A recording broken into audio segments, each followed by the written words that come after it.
She's a Mona Lisa. Everyone's lining up to see her. There must be something about her features.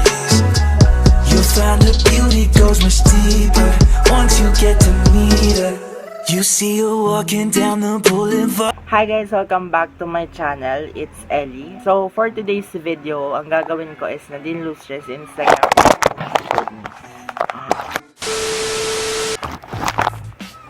So for today's video, gagawin ko is tungkol sa feed ni Nadine Lustre. Kasama na rin dito yung mga kung paano siya mag-edit, ano yung mga kailangan niyang picturean, saka kung paano nyo talagang ma-achieve yung feed niya. Tapos bibigyan ko rin kayo ng mga tips. Parehas lang rin yun. So if you want to know how Nadine Lustre edits her picture, then let's get started. So, first tip is wag nyong ipilit yung mga picture na hindi naman talaga ka-match sa feed nyo. Kasi papangit lang talaga. Kailangan nyo, kung gusto nyo talagang gayahin yung feed ni Nadine, dapat maging maselan kayo o maging mapamili kayo sa mga picture nyo kung ano talaga yung i-upload nyo sa hindi. Tip number 2, hindi sa lahat ng picture gumagamit si Nadine ng filter.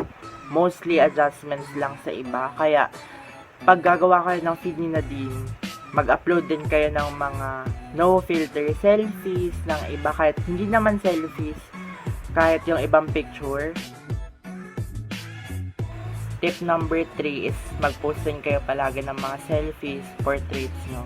Since si Nadine palagi siyang nagpo-post. Mag-picture kayo ng mirror selfie with flash. Hindi lang rin sa mirror selfie, mag-picture rin kayo ng gamit lang flash, lalo na pag madidilim na. Ayun talaga napansin ko kay Nadine. Tip number 5, use any kinds of filter or adjustments. Si Nadine kasi wala siyang iisa. I make my own filter. Naghahalo-halo ko. Siguro dati meron. Pero ang kadalasan niya lang talagang filter na ginagamit is yung sa ViscoCam na A4. Na hindi ko naman sure, pero ayun talaga yung nakikita ko sa feed niya. Ayun. Gumamit lang kayo ng kahit anong filter, basta match sa feed nyo. Ayun yung ginagawa niya din. Pansin ko sa kanya, hindi pare-parehas pero nagkakamatch. Kasi iba-iba naman talaga yung pictures eh. Iba-iba yung lighting, iba-iba yung kulay. Basta sa filter, hindi nyo kailangan ng sobrang daming filter ng preset sa Lightroom. Kailangan nyo lang talaga is yung titignan nyo sa feed nyo kung nagmamatch ba yun. Disclaimer guys, hindi ko po sinasabing ito yung exact apps, ito yung exact kung paano mag-edit si Nadine. It's just my preference. Kung tama, edi okay. Kung hindi, huwag na kayo mag-bash, huwag na kayo mag-negative comment sa baba. Hindi ko naman sinasabing ayun talaga. Ayun kasi yung kaparehas niya sa akin pag ako nag-i-edit. Ayun yung kinakalabasan. So ayun, share ko lang sa inyo. Malay nyo tama naman.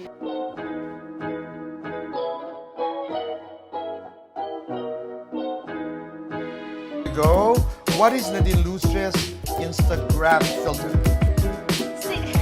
No, I make my own filter. Naghahalo-halo ko. But I usually assume.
mahilig rin pala sila din sa mga bayad na apps.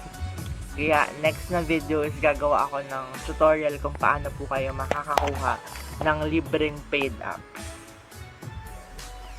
Kung paano po kayo makakakuha ng paid apps nang walang bayad. Ayun, nagawa ako. Subscribe to my channel and turn the notification bell so ma-notify kayo kung mag-upload man ako ng paid app.